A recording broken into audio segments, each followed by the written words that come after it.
सीखते आना।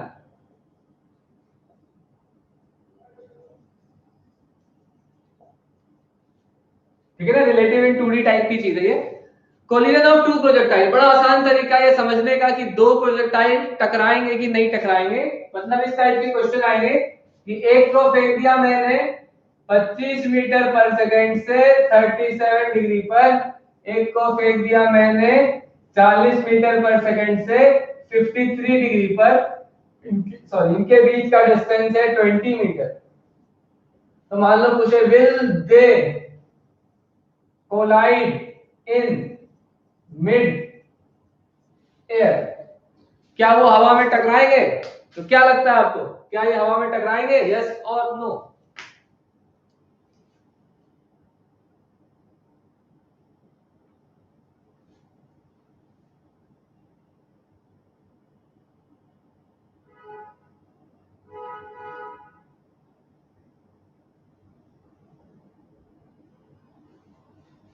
Very good, if v in y is equal, तो क्वेश्चन ऐसा रहेगा, बताता हूं सब लोगों को, टकराएंगे कि नहीं टकराएंगे, और अगर नहीं टकराएंगे तो इनके बीच का क्लोजेस्ट डिस्टेंस कितना हो। ठीक है, समझ में आ रही बात कि पहले तो टकराएंगे नहीं या नहीं टकराएंगे, और अगर नहीं टकराया, if not, then what is the closest distance between them? देखो मैं एक्सप्लेन कर रहा हूं कैसे करेंगे, मैं एक्सप्लेन कर रहा हूं कैसे करेंगे, इसके बाद जो क्वेश्चन दूंगा आप लोग करोगे, ध्यान से देखना। तो कैसे पता लगेगा टकराएंगे कि नहीं टकराएंगे? बहुत सारे तरीके हैं, आसान तरीका सुनो। दोनों को अलग अलग देखने की जरूरत नहीं है। ठीक है, आप जमीन पे रेस्ट पर रख के दोनों को अलग अलग मत देखो कि ये राइट जा रहा है ये लेफ्ट जा रहा है। आप ए और बी में से अपने आप को कोई एक इमेजिन कर लो, और या तो मैं ए के रिस्पेक्ट में सिर्फ बी को देख लूं, या तो बी के रिस्पेक्ट में सिर्फ ए को देख लूं। इससे होगा क्या, कोई एक ही ऑब्जेक्ट मूव करेगा, दूसरा किस पे रहेगा, रेस्ट पे रहेगा। तो जब भी दो ऑब्जेक्ट का मोशन है और आपको एक दूसरे के रिस्पेक्ट में एनालाइज करोगे तो हमेशा आसान होगा।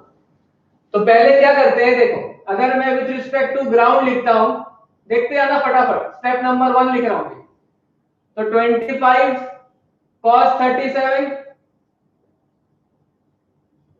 और ऊपर 25 sin 37, ये ए का हो गया।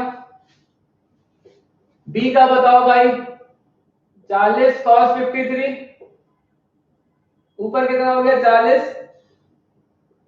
sin 53, सब्स्टिट्यूट कर दो, cos 37 होता है कितना, 4/5, कितना हो गया 20, आगे जा रहा है 3/5, 15 ऊपर जा रहा है, cos 53 3/5, 24 sin 53 4/5। सही है क्या, एक बार देखना यहां तक सही है क्या?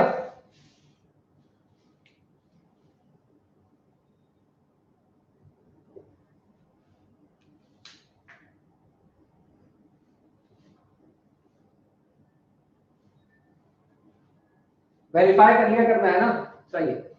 तो अब बताओ ए को बी के रिस्पेक्ट में देखना चाहते हो या बी को ए के रिस्पेक्ट में? अब आप बताओ ए को बी के रिस्पेक्ट में देखना चाहते हो या बी, या ए को बी के, या बी को ए के?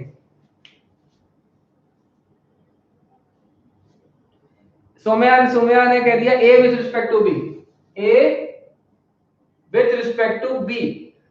तो इसका मतलब बी देख रहा है तो बी बोलेगा मैं तो रेस्ट पर हूं। हम लोग एनालाइज ए को कर रहे हैं विद रिस्पेक्ट टू बी, तो बी क्या बोलेगा, मैं रेस्ट पर हूं, मैं कहीं नहीं जा रहा, मैं रेस्ट पर हूं, मैं एनालाइज कर रहा हूं। अब वो बोलेगा ए को देखे जरा भैया, तो अब आप लोग बताना, ए इधर 20 से जा रहा है, बी इसकी तरफ 24 से आ रहा है, तो बी को क्या लगेगा, ए कितने से उसकी तरफ आ रहा है, एक्स डायरेक्शन का बताओ।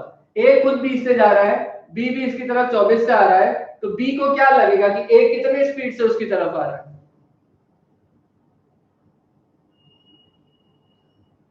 44, बिल्कुल सही फरहान, बिल्कुल सही, साथ फैज, सबको सबको चाहो तो मैं लिख कर दिखा दूं। Velocity of A with respect to B is velocity of A minus velocity of B. अगर मैं एक्स डायरेक्शन की बात करूं तो velocity of A plus 20 minus velocity of B कितना है -24 इज इक्वल टू 44। तो बी क्या बोलेगा मेरे तरफ कितने से आ रहा है 44 मीटर पर सेकेंड से। ए 15 से ऊपर जा रहा है, बी 32 से ऊपर जा रहा है, तो बी को क्या लगेगा ए किधर जा रहा है ऊपर जा रहा है या नीचे जा रहा है और कितने से। वाई डायरेक्शन में अगर देखो तो velocity of A with respect to B is va minus vb, तो va कितना है +15 माइनस vb कितना है +32, तो ये -17 मीटर पर सेकेंड आया।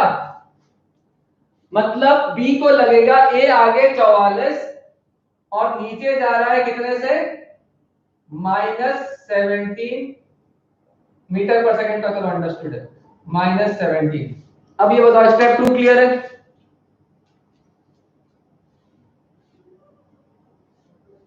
अब बताओ स्टेप 2 क्लियर है।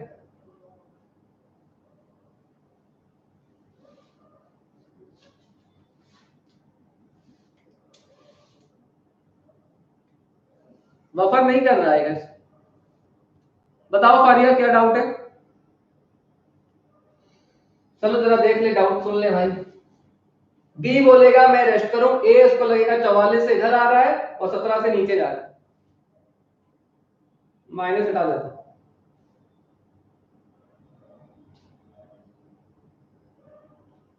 स्टेप 2 क्लियर नहीं है। स्टेप 2 देखो बी के रिस्पेक्ट में ऑब्जर्व कर रहे हैं तो बी ने बोल दिया रेस्ट है।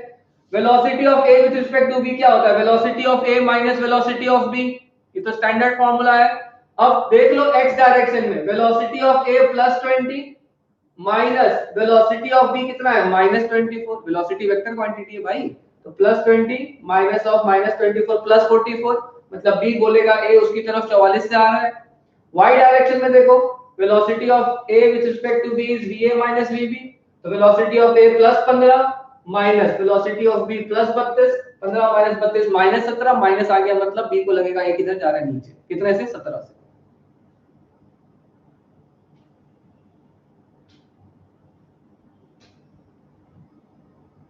बफर नहीं हो रहा, यहाँ सब सही चल रहा है क्योंकि मैं भी अपने लैपटॉप अपने कंप्यूटर पे भी ओपन करके रखा हुआ है तो दिख जाता है। अगर बफर होता है तो मुझे पता लग जाता है, तो डोंट वरी।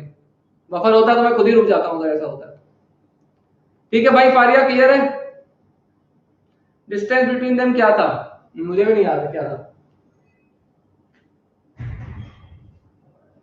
20 मीटर था, चलो ठीक है।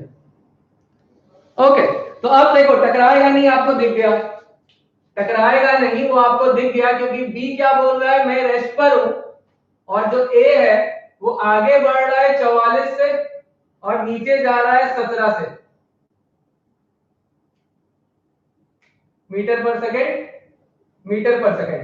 तो ए इस डायरेक्शन में जा रहा है तो ऐसे निकल गया, तो क्या टकराएगा वो लोग, क्या टकराएंगे, तो बोलेंगे नॉट कोलाइड।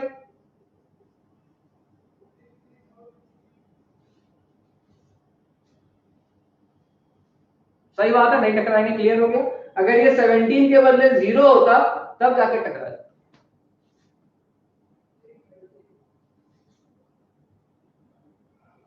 क्लियर, यस और नो। स्टेप 3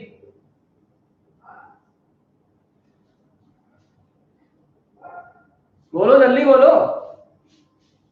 यस अब ए ऐसे जा रहा है टकराएगा नहीं, तो मान लो ए यहां पहुंच गया और ये परपेंडिकुलर है एंड दिस इज योर ए, तो यही क्लोजेस्ट डिस्टेंस हो गया बी और ए में, इसको एस मिनिमम लिख देते हैं। इस एंगल को अल्फा ले लो, ये डिस्टेंस आप लोगों को मैंने दिया था शुरू में 20 मीटर, तो क्या आ जाएगा भाई sign alpha is opposite upon hypotenuse, तो मिनिमम डिस्टेंस कितना हो गया 20 साइन अल्फा, और साइन अल्फा की वैल्यू कितनी होगी, ये 44 है, ये 17 है, ये अल्फा है, तो साइन अल्फा कितना होगा ऑपोजिट अपॉन हाइपोटेनियस, तो sine alpha is equal to 17 divided by ये हाइपोटेनियस कितना हो जाएगा अंडर रूट 44 स्क्वायर प्लस 17 का स्क्वायर।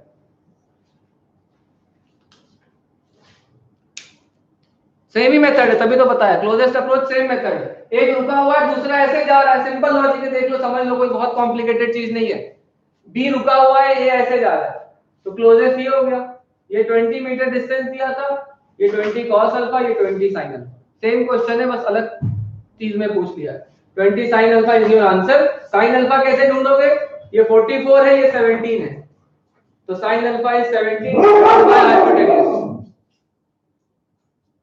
ठीक है, क्लियर है सबको? Well done.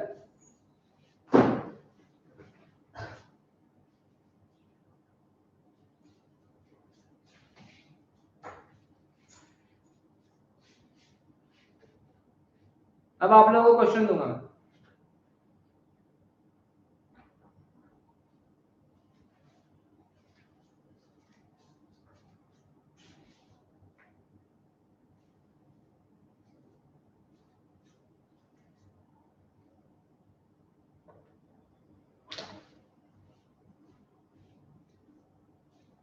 हटा दो।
Yes 2 second Farhan, yes 2 second, yes collide 2 second. आओ देख लेते हैं जरा।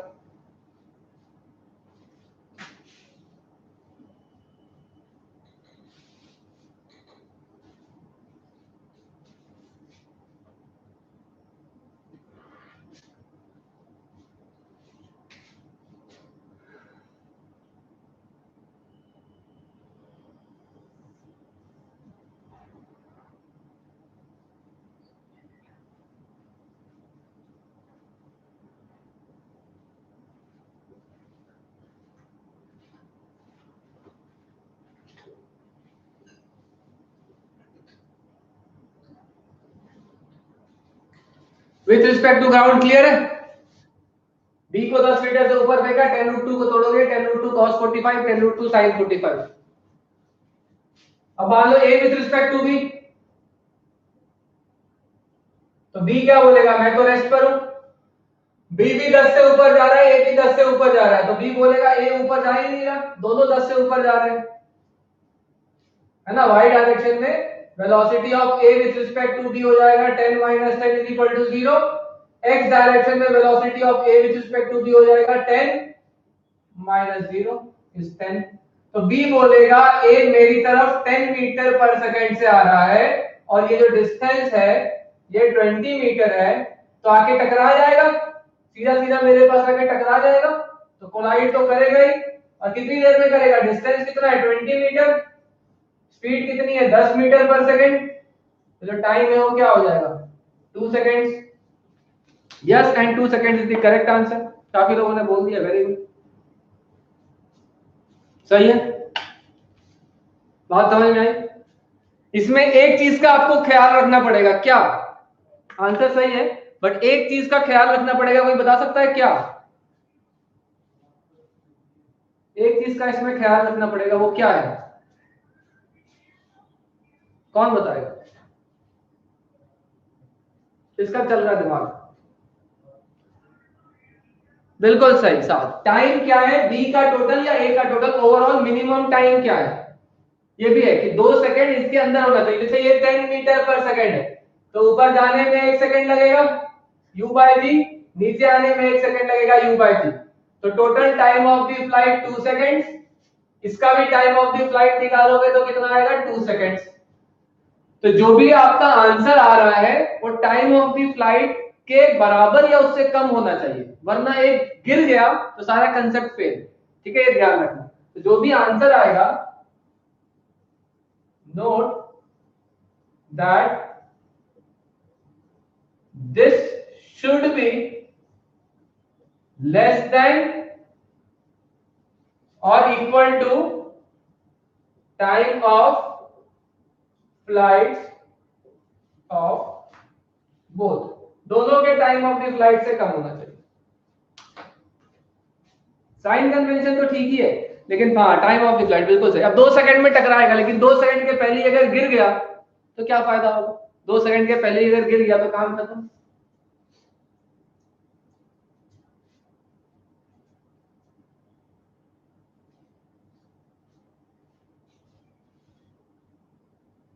सही है, सबको समझ में आ गया?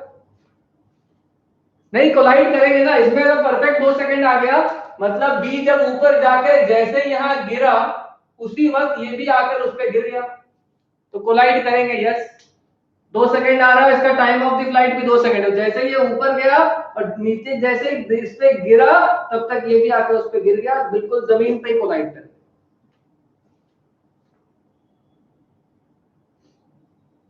नहीं अलीना, बफर नहीं कर रहा। हाँ, अगर टाइम ऑफ द फ्लाइट से ज्यादा हो तो कोलाइड नहीं करेंगे। टाइम ऑफ द फ्लाइट से ज्यादा हो तो कोलाइड नहीं करेंगे। मान लो ये 40 मीटर होता, सपोज करो 40 मीटर होता, तो time of the flight 4 second आता। तो 4 सेकंड आता, इसका मतलब नहीं टकराते, वो पहले ही गिर गया होता कहीं, ऐसा भी हो सकता था।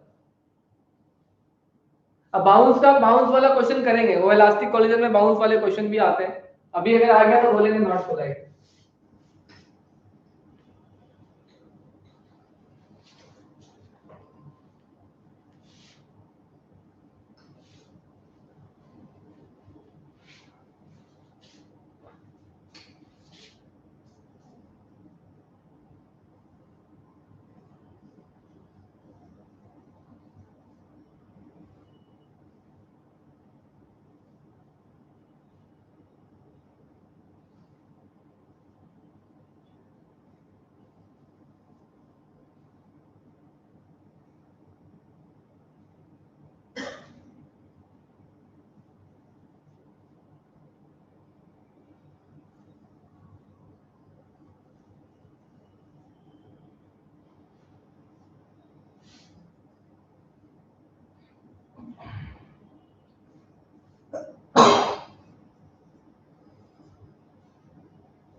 फोर सेकंड पे तो time of the flight 2 he second आया था ना, तो एक बार गिर गया तो गिरने के बाद एक का एक्सेलरेशन हो गया 0, सॉरी 2 सेकंड के बाद गिर गया तो एक्सेलरेशन 0 हो गया, दूसरे का भी 0 हो गया, दोनों गिर के खत्म हो गए। 4 सेकंड तक मोशन ही नहीं, तो कैसे टकराएंगे,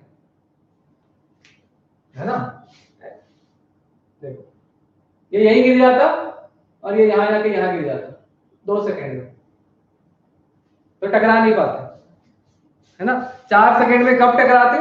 4 सेकंड में तक टकराते जब जमीन में गड्ढा होता, और जमीन में गड्ढा होता तो ये जाकर ऐसे गिरते रहता गिरते रहता गिरते रहता, और ये यहां से गिरते रहता गिरते रहता, यहां पर time is equal to 4 second में टकराते। बट क्योंकि जमीन पहले ही आ गया है तो 2 सेकंड पे गिर गया, तो अब यहां नीचे गड्ढे में जाके टकरा नहीं सकता है। अगर मान लो जमीन में गड्ढा कर दो तो जाकर ऐसे करके 4 सेकंड में टकरा जाएगा, बट क्योंकि 2 सेकंड में गिर गया इसीलिए 4 सेकंड तक पहुंच ही नहीं पाया।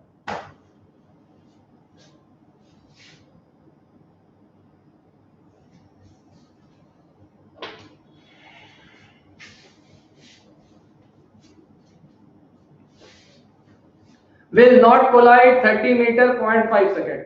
बहुत बढ़िया, बाकी लोग भी करो।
और किसी का आंसर नहीं आया लगता अभी तक। चलो देखते हैं फटाफट, आ जाओ समझा दूंगा। सेम चीज करेंगे, b 20 मीटर पर सेकंड 80√2 को तोड़ दिया 80 और 80 में, 80 और 80 में तोड़ दिया। फिर b के रिस्पेक्ट में बनाते हैं, velocity of a with respect to b is va minus vp। 80 minus 20 60 हो गया, x में हो गया 80 माइनस 0 इज 80। तो b के रिस्पेक्ट में a की ऊपर वाली वेलोसिटी 60 है, आगे वाली वेलोसिटी 80 है, मतलब टकराएगा तो नहीं। b बोलेगा मैं रुका हुआ, और a इस रास्ते में ऐसे जा रहा है। क्लोजेस्ट कब आया होगा? ये क्लोजेस्ट डिस्टेंस हो गया जब a यहां पे पहुंच गया होगा। यहां तक क्लियर है सबको? तो यस बोलो पहले, आराम से देख लो क्या किया।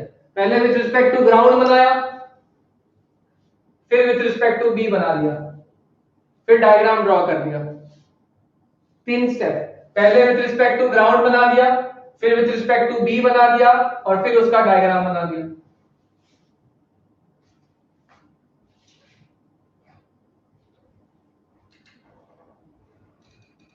(24 मीटर 0.32 सेकंड। देखते हैं। तो अब ये डिस्टेंस मैंने दिया था 40 मीटर, मान लो इस एंगल को लिखते हैं अल्फा। ये डिस्टेंस दिया है 40 मीटर, तो एस मिनिमम कितना हो जाएगा? 40 cos अल्फा, ये 40 sin अल्फा। ये हो जाएगा 40 cos अल्फा और ये हो जाएगा 40 sin अल्फा। हाइपोटेन्यूज की वैल्यू 40 है, ये एंगल अल्फा है, तो 40 cos अल्फा 40 sin अल्फा। तो मिनिमम डिस्टेंस या closest approach is 40 sin alpha. sin alpha की वैल्यू देख लो जरा, ये 80 मीटर पर सेकंड, ऊपर 60 मीटर पर सेकेंड, ये एंगल अल्फा है, tan alpha is equal to 60/80, 3/4 alpha is 37 degree. तो minimum distance is 40 sin 37, 3/5 24 metre. यहां तक तो सही है, पहले ये देख लो, थोड़ा मैं स्लो कर दूंगा अगर स्पीड लगे ज्यादा तो। स्टेप 1 2 3 हो गया, ये स्टेप 4 हो गया, ये स्टेप 5 हो गया, और ये स्टेप 6 हो गया। एक बार सब लोग देखो, आराम से देखो, सेम ही चीज है जो हम लोग कर रहे थे ना उसमें पहले, साइकिल वाला वही क्वेश्चन। पक्का सही कर रहे हो ना, धोखा तो नहीं दे रहे मेरे को। टाइम पूछा है, कितनी देर के बाद टकराएंगे पूछा है, तो भी आसान है टाइम के लिए। बी वहां रुका हुआ है, बी वहां रुका हुआ है बोलेगा, और ए ऐसे जा रहा है, ऐसे जा रहा है, ऐसे जा रहा है, तो ए ने डिस्टेंस कितना ट्रेवल किया, 40 cos अल्फा। तो टाइम निकालने के लिए relative distance by relative speed, तो ए ने डिस्टेंस कितना ट्रेवल किया, यहां से यहां तक पहुंचा, 40 cos अल्फा, और रिलेटिव स्पीड कितनी है, इधर 80 इधर 60, तो स्पीड कितनी हो जाएगी, 100 under root 80 square plus 60 square. cos 37 कितना हो गया, 4/5, और ये हो गया 100।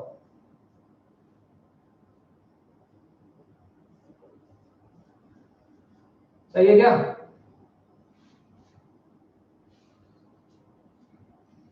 क्या बात है, काफी लोगों ने आंसर सही दिया है। रिलेटिव स्पीड ऐसे निकाला, 60 और 80 है।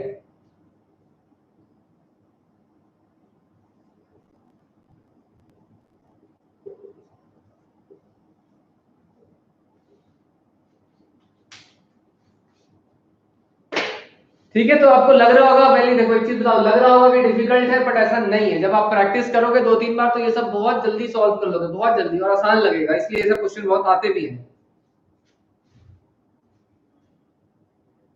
आंसर लिखने के बाद धोखा कैसे देंगे? नहीं, जैसे जिसने लिख दिया वो सही है, बाकी कुछ लोग कॉपी पेस्ट है ना, तो इसलिए मुझे समझ नहीं आता थोड़ा सा। इसलिए आप लोग प्लीज ऑनेस्ट रहना, ऑनेस्टली कमेंट्स करना, तभी मैं भी पढ़ा पाऊंगा। हो आप लोग ऑनेस्ट, कभी कभी थोड़ा शक हो जाता है।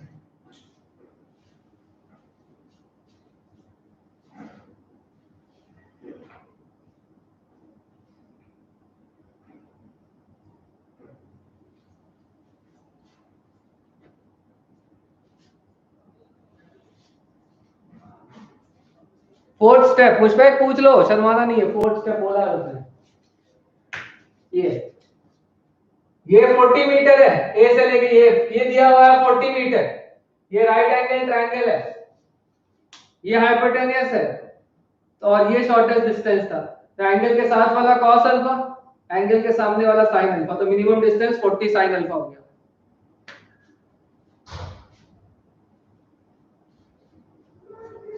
और बेस्ट होगा कि आप नोट्स दोबारा रिवाइज करो आराम से, जो लिखा है लेक्चर दोबारा देख लो, और फिर मुझसे दोबारा पूछ लो, क्या दिक्कत है।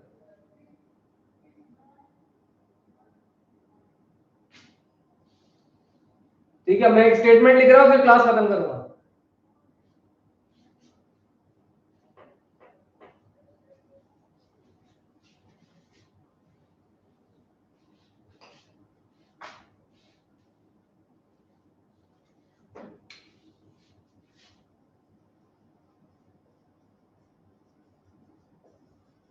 For two objects having same acceleration,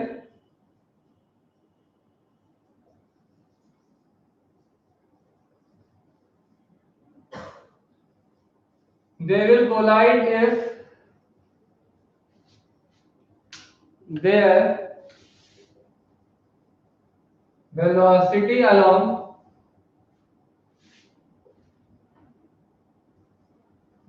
line या velocity along line perpendicular, velocity along line perpendicular to line joining them is same, and along the line the velocity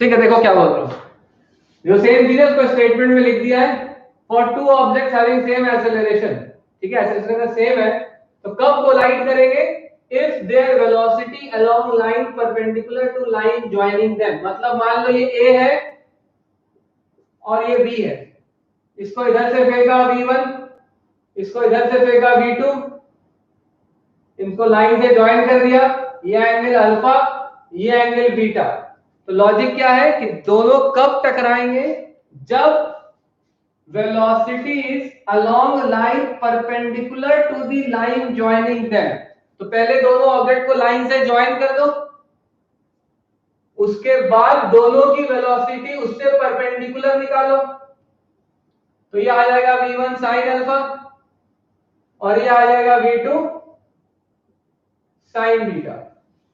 तो दो ऑब्जेक्ट तभी कोलाइड करेंगे जब दोनों की velocity along line perpendicular to the line joining them, तो पहले दोनों ऑब्जेक्ट को लाइन से ज्वाइन कर दिया, फिर इसके परपेंडिकुलर अगर दोनों की वेलोसिटी सेम हुई और आ गया same and along the line joining them should be approaching, जैसे मान लो यहां पर आया v1 cos अल्फा, यहां आ गया v2 cos बीटा, तो कोलिजन का कंडीशन क्या हो जाएगा कि जो लाइन जिससे ज्वाइन कर रहे हैं उसके परपेंडिकुलर वाले दोनों का सेम होना चाहिए, v1 sin alpha should be equal to v2 sin beta, और दूसरी चीज है कि अप्रोच करना चाहिए, नेट जो है वो अप्रोच करना चाहिए, इसका मतलब इस पर्टिकुलर केस पे v1 cos alpha should be greater than v2 cos beta, तभी तो टकराएगा। तो पहले तो हो गया परपेंडिकुलर वाला सेम कर दो, और जो अलोंग वाला है उसमें वो अप्रोच करना चाहिए, तो अगर दोनों एक दूसरे की तरफ आ रहे हैं फिर तो ठीक है, लेकिन एक आगे जा रहा है दूसरा उसका पीछा कर रहा है, तो इसकी वेलोसिटी उससे ज्यादा होनी चाहिए तभी टकराएगा।